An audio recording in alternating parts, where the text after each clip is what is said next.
Welcome to our podcast. I am Sonia. Today, we're joined by Elias Dacinos to discuss the concept of awakening. Thank you for being here with us, Elias. So, have you ever wondered if reality is just an illusion and why it is so hard to awaken from that illusion?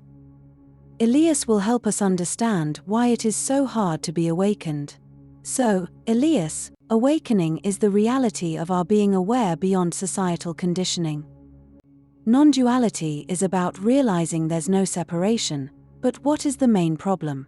Why is it so hard to realize this and be awakened? Sonia, as I have said in other videos, awakening or enlightenment is seeing through the illusions of the mind. The main illusion being that there is a someone, a self, an ego in our body and mind that is experiencing this life. However, there is no one inside us. We have the sense that there is someone that makes decisions, is doing things, and is going somewhere in this life. We are waiting to get there so we can then be happy when we get there. When we lose weight, make money or find the perfect partner, etc. However, when we reach our destination, we are briefly happy, and then we set another destination. If you could spy in a billionaire's home, you will find out that they are not 100% happy. There is only the sense of the self, and that sense is just that, a sensation that goes away when we fall asleep. Okay, so what happens when we fall asleep? When we fall asleep, the body goes to sleep. We are not aware of our bodies during sleep. However, since most identify with the mind, we, that is, our consciousness, identify with the dreams that the mind plays when the body is asleep. We then identify with one of the characters in the dream, and we believe the dream to be vivid and true. Similarly, while awake, our mind is constantly thinking, creating scenarios of the past and future. So, like in the dream, we identify with the ego character that the mind thinks it is in our minds. Similar to a dream, we believe the scenarios that our mind plays are real and vivid in our minds, so we kind of dreaming day and night. Okay, so we need to awaken from that dream. If so, how? Yes, we need to stop identifying with the character in our minds and wake up from his influence, realizing who or what we really are. Okay, sounds like self-realization. How do we get to know ourselves so we can reach self-realization? Self-realization means knowing you are not body, mind, and even the observer. That is, you are not the process or the faculties with which you are observing what you observe. Self-realization is the experience when you become aware that it is only the awareness, knowing of itself as awareness. It is that you are aware of the awareness you have that you are alive, existing, and you are observing something like your thoughts or objects. It is only awareness that can be aware of itself. Further, you are the awareness being aware of observing. You are not the observer or the observing, nor what you observe.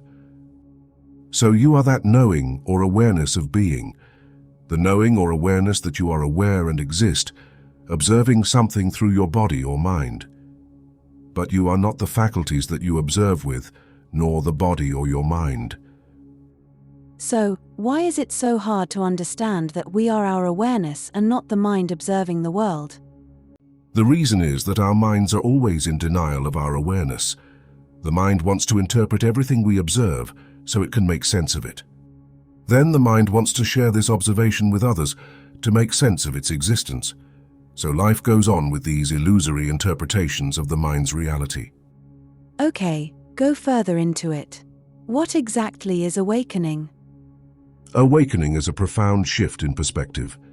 We shift from experiencing the world and ourselves, from our mind's societal conditioning and filters, to our knowing of existing and being aware of our awareness. It is realizing that everything you thought was true about reality is actually a kind of fiction or hallucination created by your mind. It's like waking up from a vivid dream and realizing that the dream world, which seemed so real, was just a creation of your sleeping mind. That sounds quite unsettling. Is awakening a scary experience? It can be initially. Imagine you've been watching a very intense movie your whole life, completely absorbed in the story. Then suddenly the lights come on and you realize you're in a theater. It can be jarring, but it can also be incredibly liberating. It's all about perspective. How does awakening relate to our conditioned mind, our so-called ego? The conditioned mind, our ego, is like a complex software program running on a computer. It's a collection of habits, beliefs, and patterns that we've accumulated throughout our lives. The awakening allows us to see that we are not this program. We are the awareness observing the program. It's like stepping back from a painting you've been staring at too closely and finally seeing the whole picture.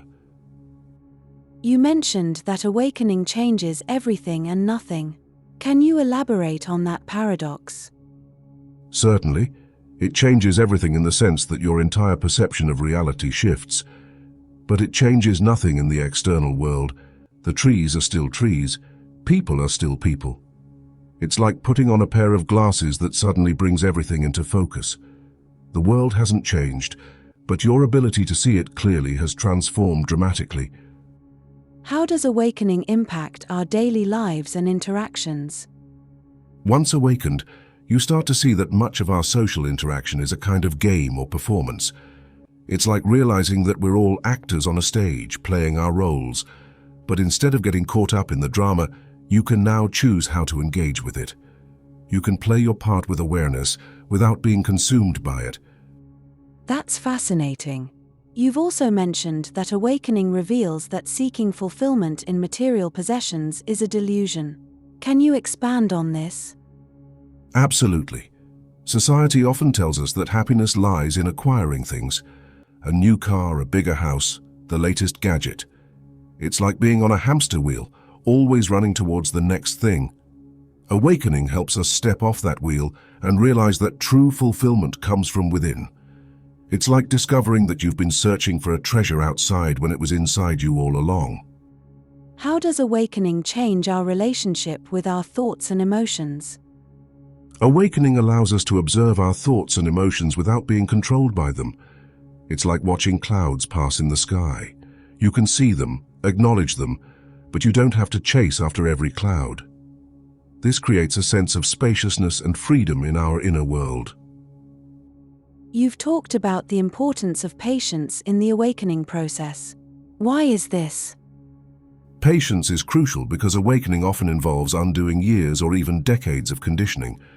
It's like untangling a big knot. If you pull too hard or too quickly, you might make it tighter. Gentle, persistent awareness is key. It's about sitting with discomfort, observing our impatience, and allowing old patterns to naturally dissolve.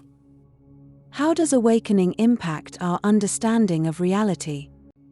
Awakening reveals that our mental models of reality are not reality itself. It's like realizing that the map is not the territory. This understanding can lead to less conflict and more compassion. When we recognize that everyone is operating from their own map, we become more open to different perspectives. Can you give an example of how this might play out in real life? Sure. Imagine two people arguing about politics. Without awakening, they might see each other as enemies, each believing their view is the absolute truth. But with awakening, they might recognize that they're both operating from different mental models, shaped by their unique experiences and conditioning. This recognition can lead to more open, constructive dialogue. How can someone start on the path to awakening? The first step is simply becoming aware of your own conditioning. Start noticing your habitual thoughts and reactions. It's like becoming a detective in your own mind. Ask yourself, why do I believe this? Where did this idea come from? This curiosity and self-inquiry can be the beginning of the awakening process. As we wrap up, what final thoughts would you like to share with our listeners? Remember, awakening is not about reaching a destination. It's an ongoing process of seeing through the illusions created by our minds and society. It's about living more authentically and compassionately, and most importantly, it's available to everyone. You don't need special abilities or circumstances, just a willingness to look deeply and honestly at yourself and the world around you. Thank you so much for these profound insights. This has been truly enlightening. And that concludes our podcast for today. Remember, listeners, awakening is a journey, not a destination. Stay curious, stay open, and may you find clarity and peace on your path. Until next time. Created by Elias Stasinos. Ready to awaken. Like and subscribe for more mind-blowing insights on awakening.